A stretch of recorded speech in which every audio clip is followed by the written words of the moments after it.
Ce gamin bon à rien, bien qu'il soit le fils d'un roi et l'héritier d'un puissant mage, n'avait aucun talent. À 8 ans, il pouvait à peine produire une seule étincelle de magie. D'un autre côté, son frère pouvait créer des boules de feu avec aisance tout en se vantant. Il était fréquemment attaqué par Aster. Malgré cela, le garçon ne ripostait jamais.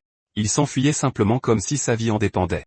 Aster était absolument déterminé à devenir le prince héritier. Le roi voyait tout ce gâchis, et bien qu'il se sentît mal, il choisit de ne pas intervenir. La loi du plus fort et tout ça. Au lieu de cela, il convoqua le grand mage Lestardi pour leur donner des cours à tous les deux. C'était un type capable d'effacer une montagne avec un seul sort. Aster était totalement contre, bombant le torse et refusant les leçons car il pensait avoir un don inné. Solon, cependant, s'est assis et a appris les bases, toute la théorie derrière la magie. Même alors, son frère continuait de l'humilier à chaque occasion, mais il n'a jamais abandonné. Il s'est donné à fond et, honnêtement, le temps a filé pour lui. 6 mois plus tard, ils étaient là, debout devant le roi. Le duel cérémoniel pour décider du prochain héritier était sur le point de commencer. Aster a commencé avec tout ce qu'il avait, cherchant le chaos dès le premier coup. Il faut lui reconnaître ça, le gamin avait du talent. Les flammes ont englouti Solon en quelques secondes. Dans la tête des Aster, les faibles restent faibles à moins d'être nés génies. Mais notre héritier a émergé du feu complètement indemne. Cela a rendu le gamin furieux, alors il a invoqué un véritable barrage de boules de feu. Il a tout balancé d'un coup, mais Solon a marché vers lui avec désinvolture. Et là, il a planté un énorme coup de poing en plein visage de ce gamin agaçant. Le coup était si magnifique que Aster s'est endormi sans même être fatigué. La bataille est terminée. Solon est le nouveau prince héritier. Tout ça grâce à l'entraînement du grand mage. Le roi lui-même s'est avancé pour remettre le sceptre royal, et Solon l'a tenu fermement. Aster regardait toute la scène, vert de jalousie, et son visage est toujours aussi moche lol. Le roi, ravi du résultat, ordonna une immense célébration. Son raté de fils était devenu un mage puissant à un si jeune âge. Tout le monde applaudissait, mais cette nuit-là au château allait devenir bizarre. Une épaisse fumée a dérivé et a endormi tout le monde, y compris Solon, qui s'est fait voler son sceptre pendant qu'il rêvait. Soudain, le garçon se réveille. Des explosions secouaient l'avant de la tour magique. Il a sprinté là-bas aussi vite qu'il le pouvait. Un mage mystérieux était à l'intérieur de la tour, debout devant le livre scellé de l'ancien roi Salomon. Le sceau était à quelques secondes de se briser, et le protagoniste lui demande d'attendre car il ne devrait pas y toucher. Puis le fou retire sa capuche, disant que même avec le sceptre, personne ne peut entrer à moins d'être un descendant du roi Salomon. Solon n'aime croit pas ses yeux car c'était son professeur, qui dit que si possible, il aimerait faire cela pacifiquement. Le pauvre MC doit encore assimiler ce qui se passe et demande pourquoi son maître est ici. Il dit ensuite que c'était son but depuis le début, mais le jeune garçon ne croit toujours pas aux paroles de son professeur. Le type regarde le livre enchaîné en demandant si le MC sait ce que c'est. C'est le livre des sceaux créé par le roi Salomon, et il scelle tout le mal de ce monde. Solon dit que s'il sait tout cela, il ne devrait pas y toucher, et le professeur répond que cet endroit est plein de mal. Lui demandant ce qu'il en pense, mais le garçon n'avait évidemment pas de mots. Lestardi demande si rien d'autre ne compte tant que ce pays est en paix, car il ne peut pas pardonner une telle chose. À cause de ce monde plein de guerre et d'injustice, il va de nouveau s'emparer du démon appelé Malice. De nulle part, une lumière noire commence à émaner du livre, puis le MC perd peu à peu conscience. Lestar s'excuse car les jours passés avec lui étaient agréables. C'est un talent pour la magie et un cœur juste, et il deviendra certainement un grand roi. Cependant, le monde ne trouvera pas la paix avec sa façon de penser, et c'est pour ça qu'il fait tout ça. Puis ces maudites chaînes du livre se brisent. Solon essaie d'arrêter son maître, mais il était déjà trop tard car le livre était déjà sorti du sceau. Montrant toutes ses pages, il commence soudainement à consumer le professeur, enveloppant toute la tour de cette aura noire.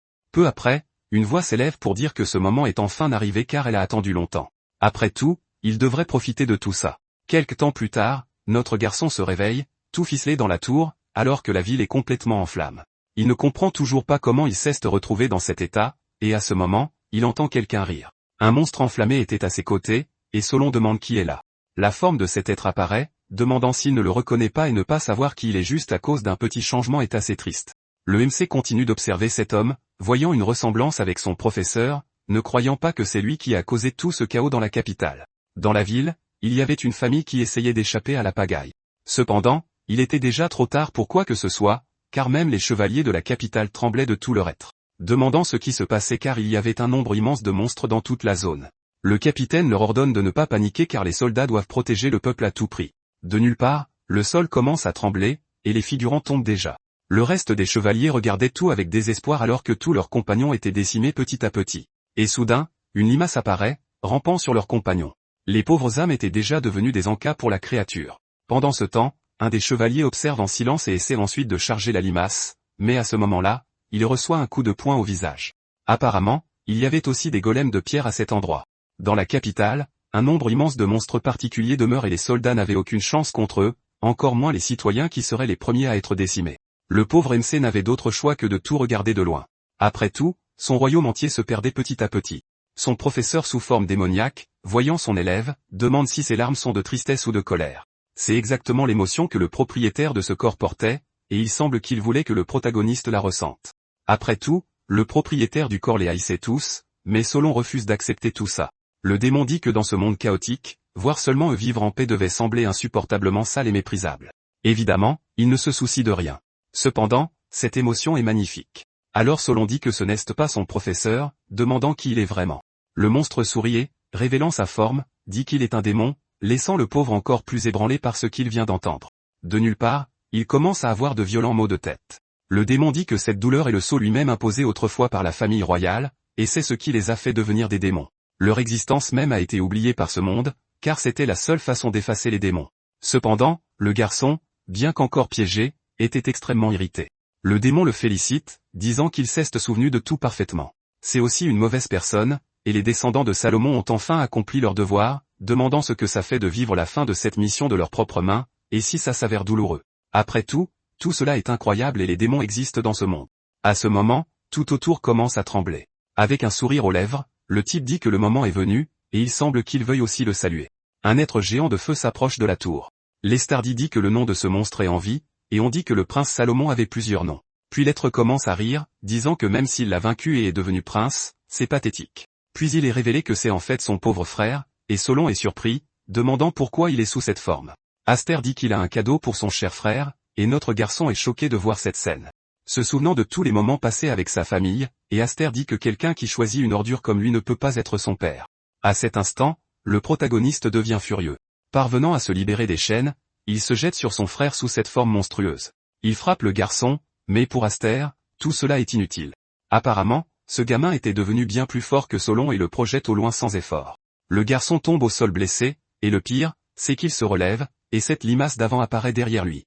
D'une manière ou d'une autre, il drainait ses forces, et le garçon s'effondre, inconscient. Les créatures restantes l'observent d'en haut, se moquant de sa faiblesse. Dans cette bataille, il n'a rien pu faire à part être témoin des actes de Lestar, mais pourtant, ce n'est plus son ancien professeur. Peu après, son frère se met à rire, disant qu'il a volé tout ce que Solon désirait. La seule chose qui lui reste est la capacité de se noyer dans le désespoir d'avoir tout perdu. C'est pourquoi il doit mourir une bonne fois pour toutes, et il continue son assaut sur le protagoniste. Il essaie de se défendre mais finit par encaisser un nombre considérable de coups. Début. Témoin de tout cela, il dit que c'est la fin de la lignée royale de Salomon. Ça avait vraiment atteint son apogée là, et à ce moment, la tour commence à briller. Le démon regarde sur le côté, ne comprenant rien, et de la fumée s'échappe de là. Lestar se demande depuis quand les fondations de la grande tour contiennent une telle quantité de papier, supposant qu'il pourrait s'agir d'un grimoire, il se dirige droit vers Solon, l'emmenant à nouveau vers la tour, et évidemment, le démon ne permet pas cela si facilement, tout comme Aster, qui essaie d'empêcher notre héros d'entrer dans l'endroit. À ce moment, une explosion se produit et les débris de la tour tombent tout autour de la capitale. Et le pire, c'est que ce n'était pas suffisant pour arrêter le protagoniste qui est emmené dans un lieu souterrain. De plus, il y a le fait qu'il soit extrêmement blessé. Avant de perdre conscience, notre héros entend quelqu'un dire que le sceau a été brisé. Les démons ne sont rien de plus que l'incarnation du désir humain, et la seule façon de les effacer est de les sceller, sinon l'humanité périra. À cet instant précis, Solon est le seul héritier survivant du royaume de Salomon, se demandant s'il résistera aux démons ou s'il abandonnera et mourra sur place. Le grimoire est devant le personnage principal, qui dit qu'il se battra, vainquant tous les démons qui apparaîtront devant lui. Alors le petit livre dit que ce sont de grandes paroles et qu'il lui accordera tout son pouvoir. Un nouveau corps et les chemins que ses ancêtres ont forgés pour combattre ces êtres. Tout cela appartiendra au garçon, et il devra porter ce fardeau seul. Après tout, il est le véritable héritier de Salomon, et cette petite nation qui ne possédait qu'un territoire a péri en silence. Sa capitale a été tourmentée par d'étranges rumeurs et a été abandonnée, et seul le temps a continué de s'écouler. Une lumière inconnue émerge des décombres, et il semble qu'il y ait quelqu'un à cet endroit. Sorti de nulle part, un homme nu se lève en regardant autour de lui. En chavillant, il essaie de traiter ce qui s'est passé dans cet endroit. Après tout, il se souvient de tout. À ce moment, ce livre d'avant apparaît, disant qu'après si longtemps, il veut savoir comment est le monde extérieur. Notre héros regarde attentivement sans dire un mot. Après tout cet endroit avait déjà péri. Peu après, il dit qu'il ne reste rien, pour le meilleur. Le livre dit que pour un gamin comme lui, peut-être que le petit pays était son monde entier, et dans ce cas, il devrait y avoir un monde bien plus vaste. Après tout, il est déjà devenu une nouvelle version de lui-même, et en entendant cela, Solon s'appuie contre le livre, disant qu'il ne veut rien faire d'autre que tuer des démons. Le grimoire observe, surpris, puis regarde sur le côté, demandant ce que c'est, et Solon veut savoir s'il y a encore une créature vivante puisqu'il y avait une présence à cet endroit qui appartenait apparemment à un démon. Plus loin parmi les ruines de l'ancienne capitale, il y avait une fille. Elle était suivie par quelque chose, et à ce moment, un démon apparaît. La pauvre enfant essayait de s'échapper par tous les moyens, et Solon observe la situation d'Enno. Le grimoire dit que cet être attaquait, demandant si cela ressemblait à une sorte de fée. De plus, il veut savoir ce qu'ils vont faire à ce sujet. Notre garçon semblait assez irrité, et peu après, il saute vers ce monstre. Cependant, voyant cela, la fée lui demande d'attendre puis percute le protagoniste, lui demandant de ne pas sauter partout comme ça, le traitant d'idiot. Le grimoire apparaît là aussi, disant qu'elle a du courage, même en étant si petite. La fée, à son tour, ne comprend rien, comme si le livre se parlait simplement à lui-même. Le grimoire demande d'arrêter ce désordre, demandant s'il avait oublié la situation actuelle. Après tout, il y avait un démon qui les poursuivait, et sans perdre de temps, Solon attrape la fée, fuyant avec elle tandis que ce monstre charge sur eux. Observant la situation, le grimoire déclare qu'à en juger par son apparence, c'était apparemment un démon de la gourmandise ou peut-être de l'avarice. Pendant ce temps, la fée était très irritée, disant que grâce à eux deux, elle n'a pas pu s'échapper à temps. Cependant, Solon dit qu'il n'est pas nécessaire de courir, utilisant ses chaînes pour attaquer cet être. Surprise, la fée réalise enfin que notre héros est en fait un sorcier et que ses capacités ne sont pas mauvaises, mais quand même, il est temps de fuir. Cependant, Solon dit qu'il ne fera pas ça, et le livre lui demande d'attendre car il ne peut toujours pas contrôler son mana. Évidemment, notre héros n'écoutait plus rien car il nourrissait beaucoup de haine pour ces créatures. S'approchant à nouveau de cet être, il déchaîne une avalanche de coups jusqu'à ce qu'il le vainque enfin. Le gamin est vraiment impressionnant et a beaucoup grandi en peu de temps. Le livre, traitant notre héros d'idiot, dit qu'il est allé trop loin. La fée observe notre héros, qui se tient maintenant au-dessus d'un monstre mort au sol, et demande qui il est vraiment. Le garçon est incroyable, et elle n'a jamais vu personne dominer un démon comme ça seul auparavant. Dans la scène suivante, le protagoniste entre dans une maison, et bien sûr, l'endroit était une ruine totale, s'énervant contre tout ce qu'il avait vu. La fée dit que c'est inutile car cet endroit est en ruine depuis longtemps et n'est rien d'autre que des ordures, et tout ce qui avait de la valeur a été pris il y a bien longtemps. De plus, cela ne devrait pas être ignoré. Le grimoire dit que c'est exactement ça, car être impoli est inacceptable. La fée dit qu'elle a raison puisque même cette chose étrange était d'accord. En entendant cela, le livre s'irrite en demandant ce qu'elle veut dire par étrange. Alors la fée demande ce qu'il est, ce à quoi il répond qu'il est le tome même créé par le roi Salomon dans le dictionnaire de ses démons, et son nom est de Montpédia. Cependant, pour la fée, c'est juste un livre effrayant, et absolument rien n'a changé car même le nom est ridiculement étrange. Elle doit aussi trouver un nom pour l'appeler, et alors Solon dit d'appeler ce parchemin Pédia. Sur ce, la fée est ravie que Solon ait répondu en demandant quel est son nom, ce à quoi elle répond qu'elle ne cesse pas présenter non plus. La fille dit qu'il a raison car son nom est Physi. À ce moment, elle invoque quelques objets de son sac à dos et dit qu'elle est en fait une marchande ambulante. Le livre, surpris, dit que c'est un outil magique avec une formule puissante capable de plier l'espace lui-même, et qu'elle a vraiment quelque chose d'intéressant là. En entendant cela, la fille est heureuse, disant qu'elle l'a trouvé toute seule. Solon commence à regarder de la nourriture, et apparemment, le gamin avait faim. Physi remarque cela, disant que puisqu'elle l'a sauvé, elle lui fera une réduction, et le paiement sera juste son nom. Sans autre choix, notre garçon révèle enfin que son nom est Solon. Avec un sourire sur le visage, la fée dit que c'est un plaisir de le rencontrer. Le temps passe encore, et alors que la nuit tombe, les deux étaient assis près d'un feu de camp à discuter. La fée dit que les ruines sont pleines de poussière, alors que l'air extérieur est bien plus frais. Pendant ce temps, Physi cuisinait, et le livre demande si elle peut faire quelque chose comme ça, ce à quoi elle répond que le parchemin est impressionné. Cependant, elle devrait arrêter cette conversation car elle a fini de préparer le repas.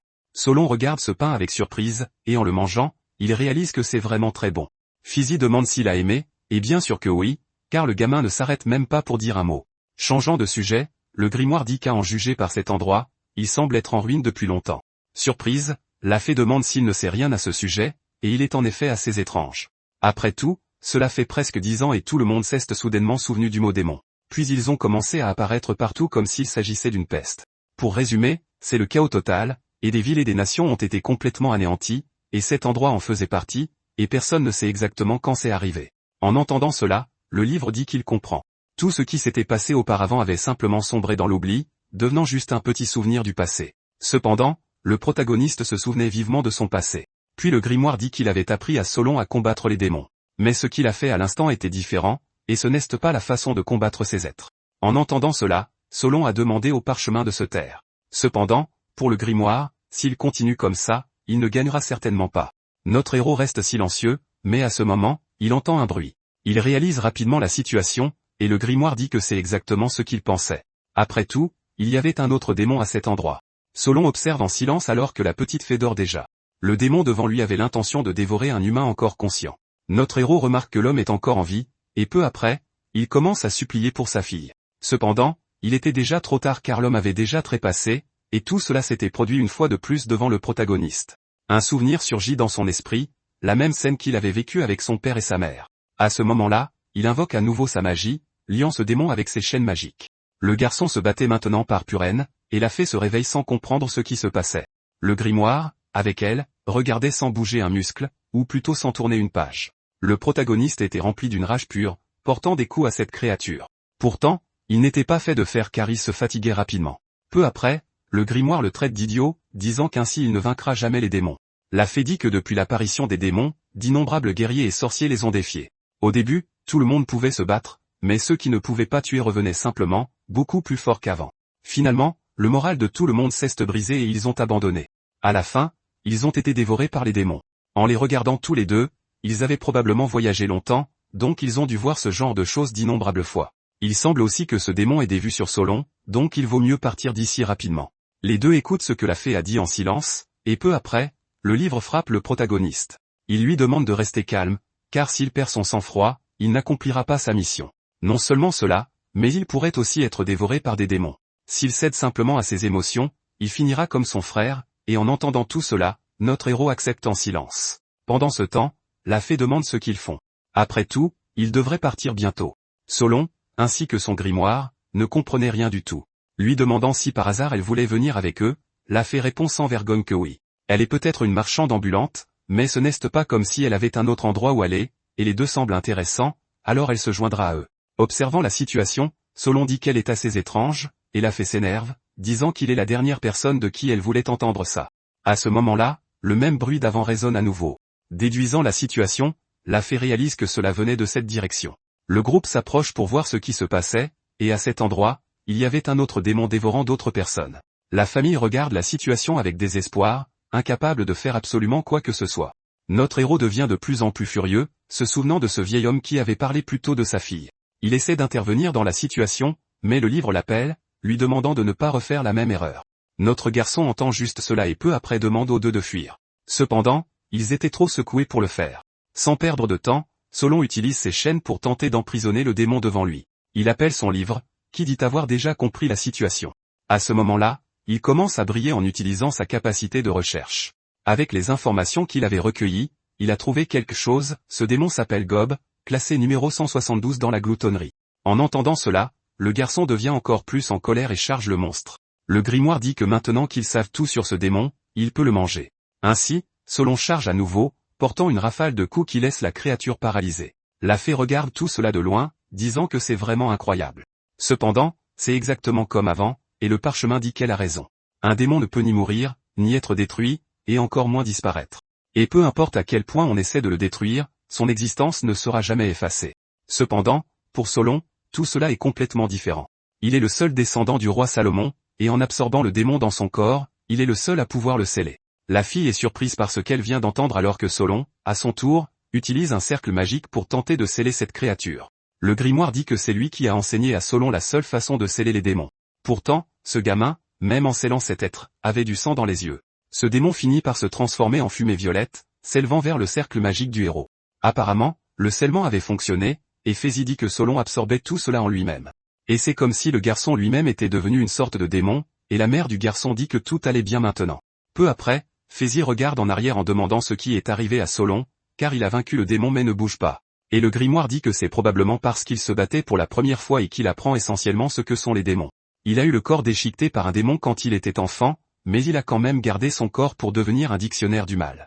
C'est pourquoi il ressent tout ce qui est dans le dictionnaire du mal, comme si c'était ses propres souvenirs, tout cela en ce moment même. Avec le temps, il est devenu un simple dictionnaire du mal, il doit donc être témoin des actes du démon de ses propres yeux. C'est une épreuve que même le roi Salomon, qui a créé le livre, n'a jamais traversée, et en entendant cela, Fézi est surprise et demande s'il peut le supporter. Cependant, le parchemin dit qu'il n'est même pas conscient. À ce moment-là, la lumière entourant Solon commence à se dissiper, et le garçon tombe au sol. Les deux s'approchent de notre héros, demandant si tout va bien, et il répond que oui, c'est fini. Fézi est heureuse que tout se soit arrangé, lui demandant de ne pas l'inquiéter comme ça. Solon ne comprend rien, demandant ce qu'elle veut dire par là, et la fille répond que c'est exactement ce qu'il a entendu. Observant la situation, le grimoire dit que le scellement est enfin terminé. Un jour passe après cette conversation, et Solon est avec cette famille, demandant s'ils iront bien à partir de maintenant. La mère du garçon dit que oui, le remerciant pour tout ce qu'il avait fait. Puis le petit groupe part, et Fézi leur dit de prendre soin d'eux. Alors qu'ils partent dans la neige, cette famille regarde simplement. Ces deux-là n'étaient en fait pas des humains, mais des démons se faisant passer pour une famille unie. Mais à ce moment-là, Solon apparaît, demandant si c'est amusant de rire du malheur des humains. Les monstres sont surpris par ce qu'ils viennent de voir. Et quand ils regardent sur le côté, le protagoniste marche toujours. Cependant, tout cela n'était qu'un simple mirage. Solon dit qu'il regardait un enfant et son père se faire dévorer, demandant si c'était vraiment si terrible. Bien sûr, ces démons ne diraient rien du tout. Sur ce, Solon n'avait plus rien à dire et s'avance vers ces deux démons, les scellant facilement. La scène suivante change de lieu et Solon marche dans une forêt, et cette fée demande si le jeune homme peut sceller n'importe quel démon. Il répond qu'il s'agit d'absolument tous les démons, et qu'il les scellera complètement. La fée dit que si c'est le cas, il passera toute sa vie à faire ça, et le petit livre dit que les démons sont infinis, c'est pourquoi il cible activement les démons les plus forts. Les démons sont attirés par la gravité spirituelle, et les forts habitent les gens à l'esprit fort. Les faibles se rassemblent autour des démons forts, et c'est comme ça que ça marche. En entendant cela, la fée dit que si c'est le cas, elle sait déjà où se trouvent les démons les plus forts. Demandant si elle veut qu'il en parle, le protagoniste demande où c'est et veut aussi savoir ce qu'elle prévoit. En entendant cela, la fée est surprise et Solon demande ce qu'elle fera en le suivant. Il veut aussi savoir ce qu'elle gagne vraiment de tout cela et la fée reste sans voix. Elle dit qu'elle est une marchande ambulante, donc c'est bien d'avoir une personne forte à ses côtés. De plus, il peut combattre les démons, et c'est quelque chose d'incroyable. En entendant toute cette excuse, le grimoire dit qu'elle n'a pas tort, et Fézi dit que c'est normal puisque les livres la conquièrent facilement, et qu'il a raison. Après tout, elle pourrait même fournir des repas en suppliant de la laisser les accompagner aussi. Après cela, Solon reste sans voix, et le temps passe, la nuit tombe enfin, et ils se rassemblent autour d'un feu de camp. Cette petite fée dormait, et le grimoire demande si Solon s'inquiète pour elle. Le héros répond que oui, et le livre dit que c'est parce qu'elle le suit. Cependant, cette fille a raison car ce monde est dangereux maintenant que les démons sont de retour, et voyager seule doit être assez difficile. Même ainsi, Solon dit que si elle continue à le suivre, elle sera encore plus en danger. À ce moment-là, le grimoire est surpris que Solon puisse réellement s'inquiéter pour elle. Notre héros demande si c'est mal, mais il ne devrait pas se laisser consumer par la vengeance. Et s'il le fait, il deviendra un démon. Le grimoire dit non, car en fait, il est heureux. Après tout, le destin qui lui est réservé est difficile. Il ne doit pas se laisser consumer par la vengeance, sinon il deviendra un véritable démon. Cependant, le protagoniste affirme qu'il ne deviendra jamais un être pareil. Le grimoire dit qu'il a raison, mais que la voie est extrêmement compliquée. Pendant ce temps, la petite fée dormait et rêvait de quelque chose. Alors qu'elle était sous la pluie, quelqu'un l'avait trouvée et aidée, lui disant que tout irait bien désormais. La pauvre Fézi pleurait même, et à ce moment-là, elle se réveille, réalisant que ce n'était qu'un rêve. En levant les yeux, elle remarque qu'il fait déjà jour et qu'à côté d'elle se trouve le protagoniste avec un grimoire. Elle se sent soulagée et dit peu après que tout va bien maintenant. Se levant avec entrain, elle déclare qu'elle va préparer le petit déjeuner, et le protagoniste jette juste un coup d'œil avant de se rendormir. La scène suivante se déroule ailleurs, où un groupe de gens semble rassemblés et en repère un autre. Ils disent qu'ils les ont déjà trouvés, alors ils doivent faire vite car c'est déjà l'heure de la chasse. Alors qu'il approche de l'endroit, les villageois les supplient de ne rien faire et d'épargner leur vie. Ils ont perdu leur maison et ont échappé à la mort de justesse, mais il est évident que ces gens méchants n'en ont cure. Ils mettent l'un des pauvres hommes à terre. Peu après, une autre femme apparaît en disant que ce qui est à l'arrière est toute la nourriture qu'ils ont. En entendant cela, l'homme se met en colère, disant que maintenant ils doivent tuer les autres. La vieille femme les supplie de ne pas faire ça, mais il est déjà trop tard. Les hommes sont sans pitié et massacrent tout le monde, il n'en reste presque plus. Les survivants tentent désespérément de fuir pour sauver leur vie, mais il est clair que le groupe les poursuit. La scène suivante se déplace vers la forêt où se trouvait Solon, et la fée dit qu'ils ont réussi à traverser les montagnes sains et saufs. Changeant de sujet, Solon demande s'il cesse de passer quelque chose, et elle répond que oui, car les montagnes regorgent de dangers, des animaux sauvages aux bandits. À ce moment-là, il remarque tout de quelque chose. Il y avait un groupe de fous qui s'attaquait à un seul type. Cependant, il était déjà trop tard car le gamin avait déjà rendu l'âme. Sorti de nulle part, la tête de l'homme vole vers la petite fée qui l'esquive. Cet homme, les yeux injectés de sang, remarque le protagoniste et dit qu'il y a d'autres proies pour eux. Ces types étaient assoiffés de sang, et la fée déclare désespérément que ce sont des bandits. Solon les méprise simplement parce qu'ils sont humains, et le grimoire observe la situation, disant qu'il ne doit pas baisser sa garde car ces types sont différents. Puis l'un de ces humains utilise son œil magique pour observer la fée. Il remarque aussi une sorte de sac magique sur elle, lui ordonnant de le donner pour avoir la vie sauve. En entendant cela, La fée est surprise et réalise qu'elle n'a pas le choix, mais elle refuse de le donner, même au péril de sa vie. Un flashback lui vient à l'esprit, où la fée est surprise par ce qu'elle a vu. Après tout, la personne qui l'a sauvée a été tuée. Le sac magique change de forme pour s'adapter à son propriétaire et l'aidera certainement à survivre, c'est pourquoi le vieil homme a confié cet objet à la fille. De retour au présent, elle dit qu'elle ne le donnera pas à quelqu'un comme lui. Alors l'homme dit qu'apparemment, elle a choisi la mort. La fille est surprise par ce qu'elle voit, mais à ce moment-là, Solon intervient. Puis le grimoire dit qu'elle est courageuse, et elle répond par un simple sourire. À ce moment-là, le groupe charge le protagoniste, qui les regarde sans bouger un muscle. Il invoque sa puissante capacité, déclarant qu'il ne peut absolument pas perdre contre des gens comme eux, surtout s'il s'agit de démons. Surpris, l'homme dit qu'il a découvert qu'ils sont en fait des démons, et que pour cette raison, c'est inévitable. Si c'est le cas, il va leur montrer la vraie forme de son groupe, tous ces humains étaient en fait des monstres. Sans perdre de temps, le grimoire commence à analyser les données, réalisant qu'ils sont des démons de El Avaris de rang 170, appelés Roboyashi les pillards. Et c'est le nom que Solon doit retenir. En fonçant sur tous ces monstres à la fois, les créatures tremblaient de tout leur être car elles se faisaient simplement sceller. Pendant ce temps, il est déjà trop tard car le scellement est terminé. Le protagoniste dit que son heure de rire est terminée et que c'est la fin pour lui. Puis la fée, arrogante, dit que notre Solon est plutôt fort. Mais à ce moment-là, Solon remarque quelque chose et dit que quelque chose ne va pas. Apparemment, l'un des démons n'a pas été scellé. Observant la situation, le grimoire déclare que celui-ci est d'un tout autre niveau. Le monstre avait du sang dans les yeux, voulant tuer le protagoniste, et Fézi demande ce que le grimoire veut dire par là. Il explique que même parmi les démons, il y a différents rangs, et que sceller un démon nécessite de connaître son rang et son nom exact. Sans les bonnes informations, cela ne fonctionnera pas. En entendant cela, Fézi semble comprendre et dit qu'en fait, c'est le grimoire qui a mal calculé. Alors le grimoire dit qu'il y avait beaucoup de monstres et que c'était inévitable, mais il est vrai que le monstre n'a pas été scellé. Le monstre fonce sur le protagoniste qui est surpris par la rapidité de la créature. La fée regarde simplement, et à ce moment-là, le monstre l'attrape, emportant la pauvre fille dans la forêt. Il y avait aussi un démon qui, bien que présent, n'avait pas été scellé. Cependant, il a été rapidement éliminé, et le grimoire dit que c'était de la négligence. Solon déclare qu'il ne laissera pas échapper un seul et qu'il sauvera définitivement la fée. Le grimoire est d'accord mais fait remarquer que le démon a des jambes, demandant comment ils vont le poursuivre. La scène suivante se déplace dans la forêt avec ce démon fuyant notre héros. La créature était désespérée par ce qui s'était passé. Un flashback lui vient à l'esprit, quelqu'un le traite d'inutile et lui ordonne de se dépêcher car il ne sait même pas s'occuper correctement d'un cheval. Il y avait aussi le retardataire qui demandait pourquoi il était si incompétent, mais en réalité, c'étaient eux les inutiles. La scène revient au présent avec le démon disant qu'il doit tuer tous ceux qui méprisent et s'attaquent aux faibles. Après tout, il a acquis le pouvoir de leur faire comprendre, et demande si la fille comprend cela aussi.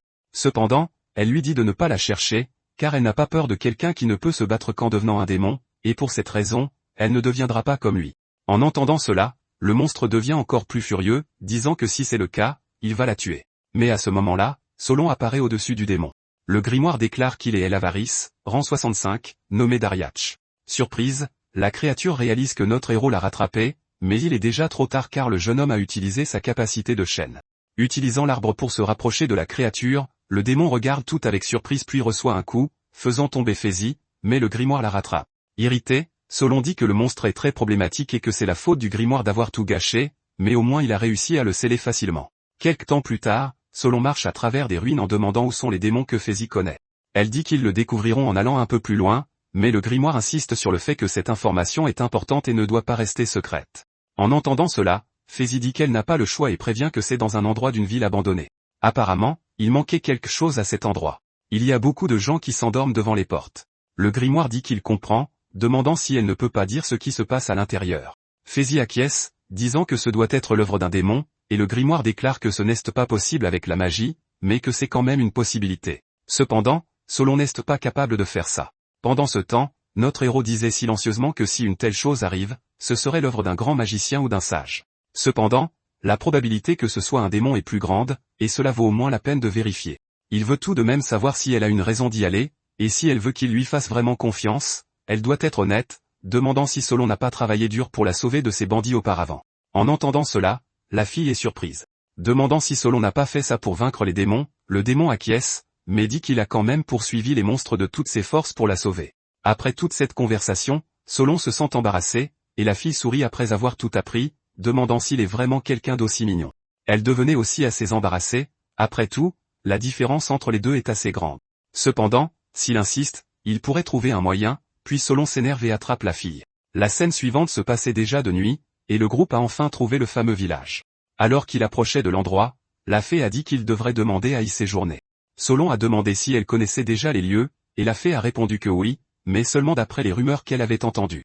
Pourtant, Solon était conscient que ce n'était qu'une excuse.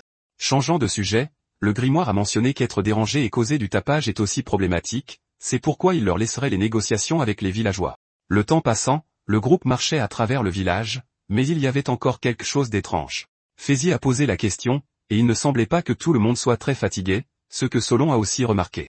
Peu après, ils sont entrés dans une auberge, et la vieille femme a été surprise, disant qu'il était rare d'avoir quelqu'un qui demande à y séjourner aussi. Il y avait là de la nourriture qui leur plairait, et acceptant l'offre, Solon décida de rester sur place. Tout semblait très étrange en ce lieu. Solon fut d'accord, demandant ce qui clochait avec le village, et à cet instant, il entendit un bruit très fort. En regardant par la fenêtre, il réalisa que le bruit venait de cette direction. Ils furent surpris car ces gens travaillaient encore au beau milieu de la nuit. À cet instant, le grimoire se réveilla. Peu après, quelqu'un leur ordonna de travailler, disant qu'il n'y avait pas de temps et qu'ils devaient continuer à travailler pour toujours. Il s'avéra qu'un démon les contrôlait. Solon et Fézy observèrent simplement la situation, et le démon dit qu'il ne leur accorderait jamais un moment de repos.